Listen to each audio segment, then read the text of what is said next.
Olá pessoal, tudo bem? Estamos aqui hoje para mais um programa que vai tratar de um tema muito polêmico e sensacional.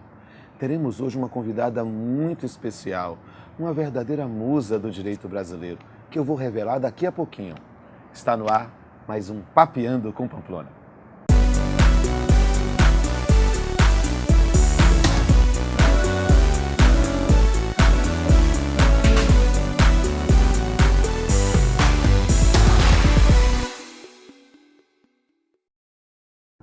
Olá amigos, como eu disse, vamos falar hoje sobre diversidade sexual. E temos para falar hoje nada mais do que Maria Berenice Dias, advogada militante, ex-desembargadora e, mais importante, presidente da Comissão Nacional de Diversidade Sexual da Ordem dos Advogados do Brasil. Beré, é um prazer enorme te receber aqui hoje. Não, é uma alegria estar aqui com esse pessoal nessa terra fantástica e papeando com Pamplona. Não tem nada melhor que maravilha. Isso, gente, quero abrir aqui para vocês verem um VT maravilhoso sobre diversidade sexual com o professor Djalma Tuller. Eu acho que a gente pode pensar na diversidade como uma explosão desse binarismo sexual que a gente, durante tantos anos, aprendeu que era a única possibilidade certa e correta, né, de legitimidade sexual. Então, a explosão do que é homem e do que é mulher, eu acho que dá conta dessa diversidade sexual. E olha bem, eu não quero falar de heterossexualidades dissidentes, como seriam as homossexualidades, as travestilidades, as transexualidades. Eu quero falar de novas possibilidades de ser homem e novas possibilidades de ser mulher. Isso é diversidade sexual. Diversidade sexual não é só falar de gays, lésbicas, travestis, transexuais.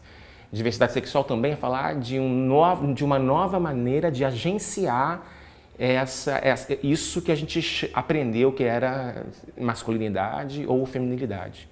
Então, pensar em heterossexuais que agenciam a sua sexualidade de maneira diferente do legado histórico que a gente aprendeu a legitimar como correto, é falar de diversidade sexual.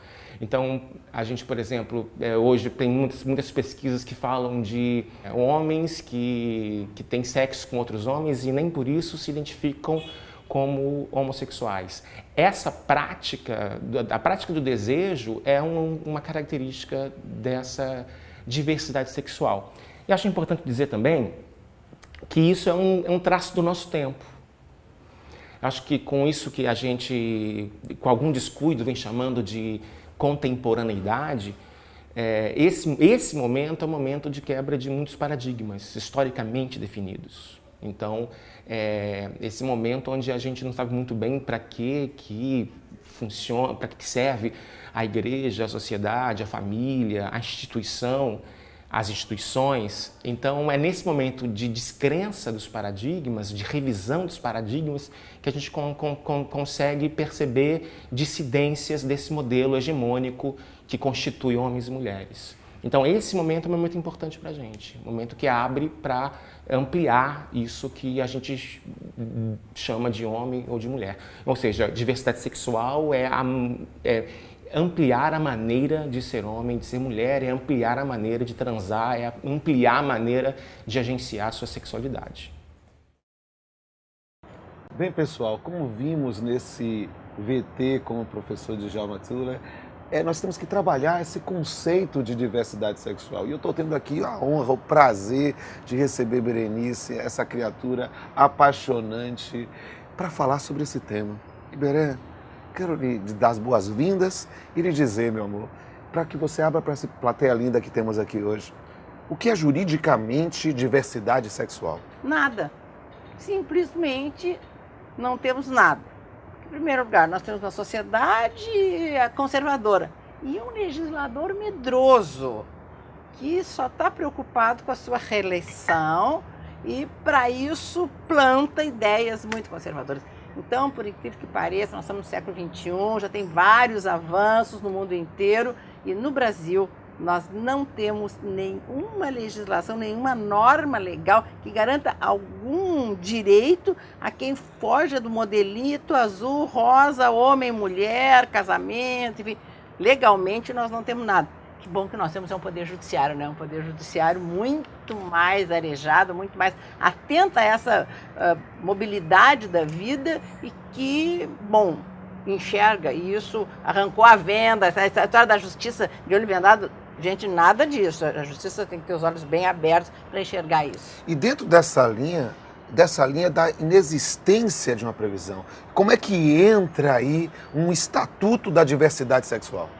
É que assim, ó, há uma certa até comodismo, às vezes, dos aplicadores do direito, tanto os advogados quanto os juízes, enfim, de achar, bom, já que não tem lei, não tem direito, sabe? Então, esse vácuo legislativo, e no outro, papeando do Fachin, ele referiu isso, assim, ó, nesta omissão do legislador, não dá para dizer que as pessoas não têm direito. Então, o que nós precisamos para romper e avançar mais do que a justiça já fez? Porque a justiça consegue ir até um ponto, não consegue obrigar, sabe, as pessoas a aceitar ou obrigar os juízes a decidir tudo determinado. Então, nós precisamos ter uma legislação. Mas como passar uma lei, sabe, por este nosso legislador, que só cresce esse conservadorismo e esse fundamentalismo que está tomando conta.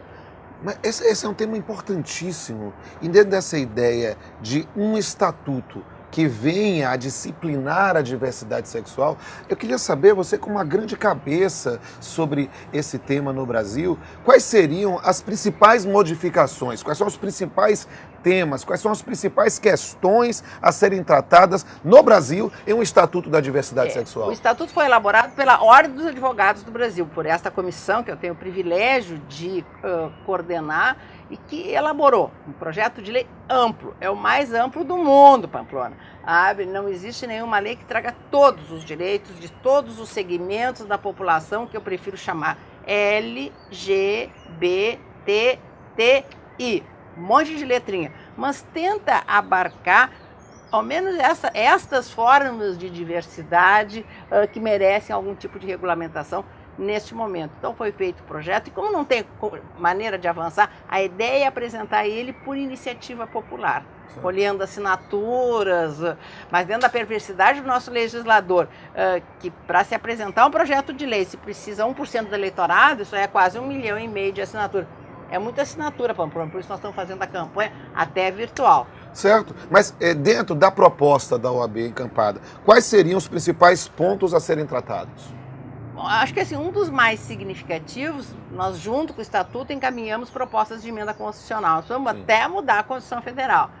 Um deles, que eu acho importante, é tirar aquele homem e mulher da união estável. O Supremo já disse isso, mas nós precisamos, a Constituição diga isso. E o outro é trocar esse tal de licença maternidade, licença paternidade, para licença natalidade. Porque o direito é da criança de ter quem cuide. Quem é o Estado para dizer, olha, é a mãe que cuida 4 meses e o pai 5 dias. Sabe, como é que ele invade o casal, para dizer? E no momento que se tem uma licença única, onde 15 dias usufrui ambos os pais, que é pai e mãe, pai, mãe e mãe, e o restante do prazo como o casal decidir. Ou seja, é algo que pode ser estabelecido pela autonomia do casal, pensando no melhor interesse do menor. Porque nem sempre assim, a mulher não está num momento profissional bom dela parar, e às vezes o homem, sabe... Tem condições, ou seja, algo de... Porque isso invoca e traz a ideia de uma paternidade responsável, de uma maternidade responsável. É uma licença parentalidade, podemos pensar assim. E, Veré, nessa parte final aqui, eu queria saber de ti, e aí eu falo com uma pergunta quase como um fanzoca, um macaco de auditório seu. Como é que é? Você que foi a primeira juíza concursada, a primeira desembargadora, a primeira a decidir sobre essa matéria no Brasil. Como é ser visto num tema de diversidade sexual como um ícone? Como é que é Berenice, povo Berenice, sobre diversidade sexual? É extremamente gratificante ver os avanços. Olha, precisa ver a minha emoção quando eu vi o Supremo usar a expressão homoafetividade, que foi um termo que eu criei, e reconhecer direitos.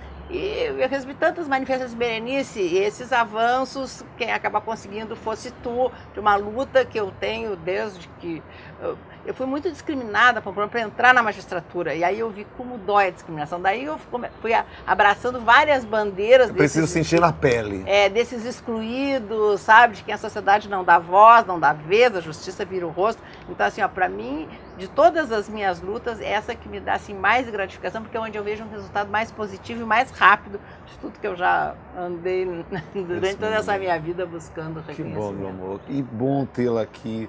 Para mim é uma honra enorme recebê-la. Nós estamos aqui encantados com a sua beleza e a sua inteligência. E isso não pode ser um privilégio só meu. Tem de ser de todo mundo que está nos assistindo e dessa plateia linda que está aqui, que eu vou abrir para que eles possam perguntar. Deixa eu perguntar. Alguém quer perguntar aí? Sim. Nossa! Meu nome é Edson. Vou fazer uma pergunta para a Berenice.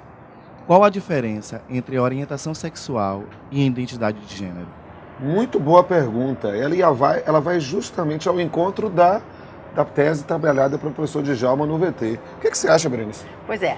Identidade sexual é como é que a pessoa se identifica. Se identifica com a pessoa de um sexo que corresponde ao meu sexo biológico, ou se é diferente do sexo biológico, então eu sou um transexual.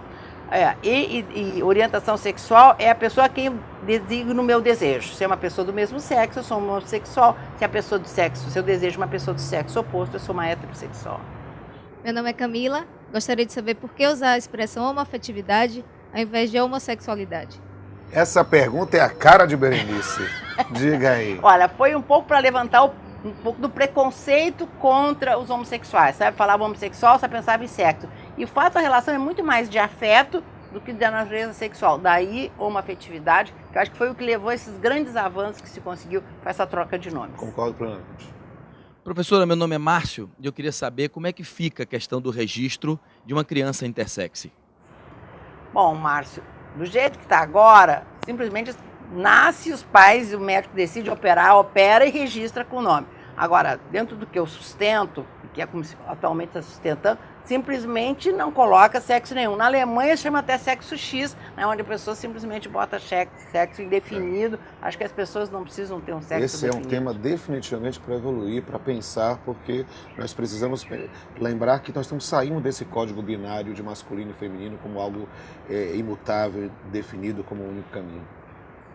Olá, meu nome é Maria e eu gostaria de saber se a transexualidade ela pode ser encarada como um transtorno mental.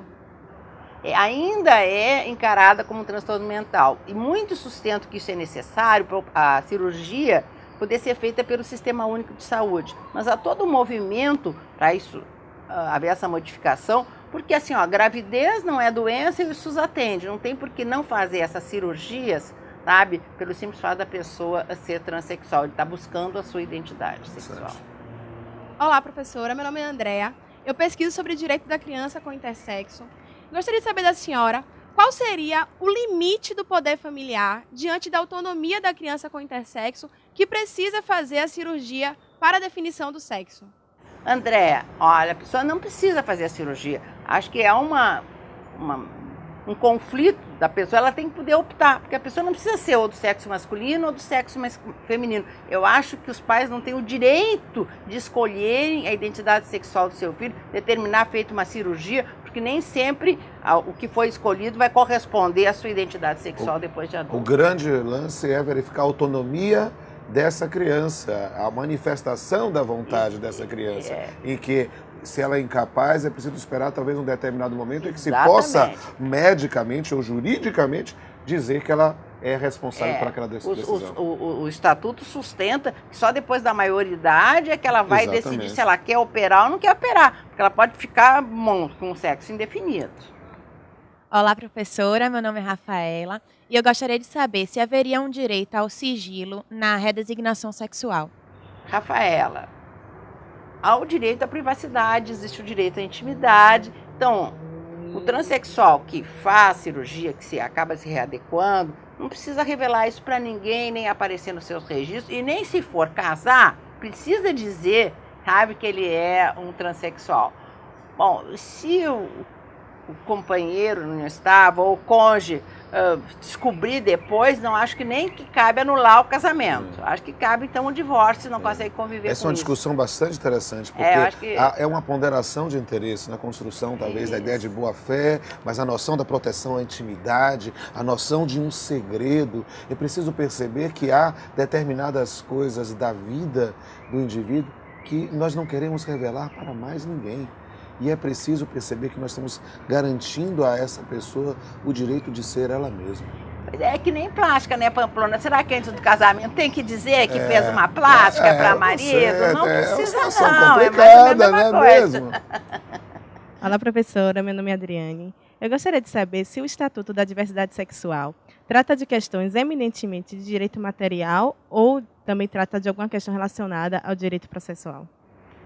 Olha, Adriane, o Estatuto é amplo. Além de trazer todos os direitos que são garantidos, também aponta toda a legislação que precisa ser alterada, sabe? Desde o Código de Processo, desde da consolidação das leis do trabalho, do que é magistrado do trabalho, sabe? Do Código Penal, que precisa ser alterado. Nós precisamos criminalizar a homofobia, que a cada 36 horas se mata no Brasil um homossexual por crime de ódio. Então, ele é um estatuto, por isso o nome estatuto é uma lei completa, é o que se chama hoje em dia microsistema. É a forma um microsistema mais, jurídico com caráter transdisciplinar. Exatamente, mais moderna de se legislar. Oi, professora, meu nome é Fernanda Cajazeiras. Eu gostaria de saber quais são os avanços do direito da população LGBTI na justiça. Bom, primeiro vamos à sigla, né, Fernanda? Assim, ó, por que eu acabei inserindo, além das lésbicas, gays, bissexuais, travesti, transexuais e os intersexuais? Por isso que eu botei mais um T e mais o I. Porque os intersexuais são absolutamente excluídos, invisíveis, sem ter direito nenhum garantido. E todos os avanços, tudo que se conseguiu até hoje se deve graças à justiça.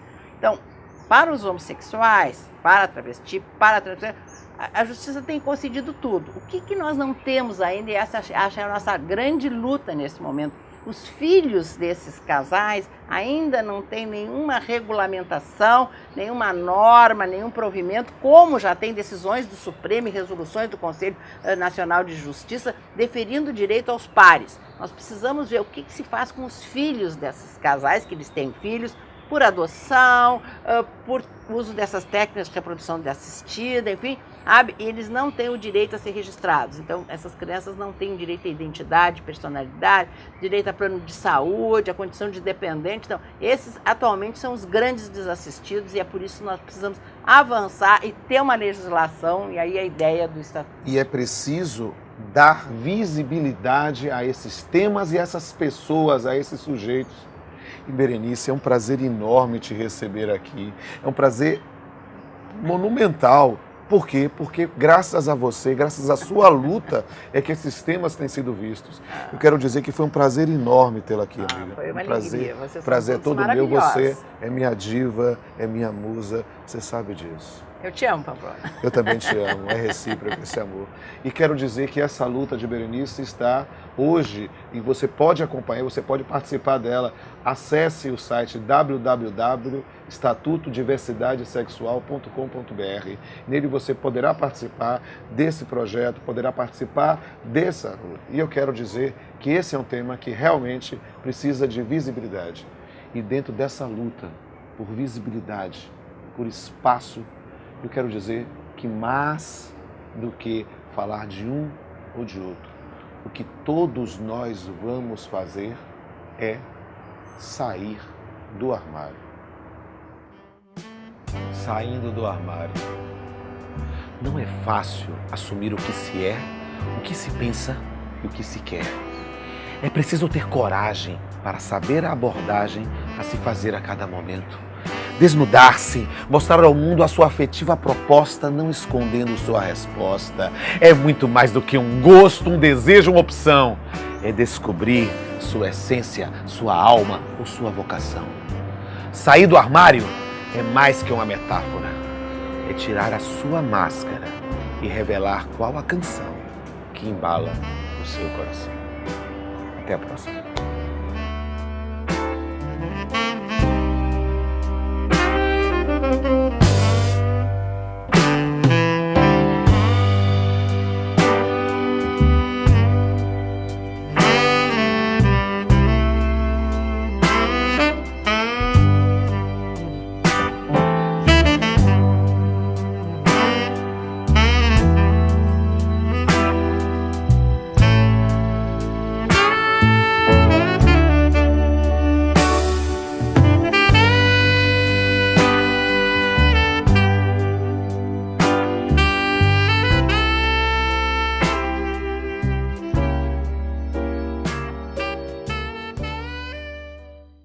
Música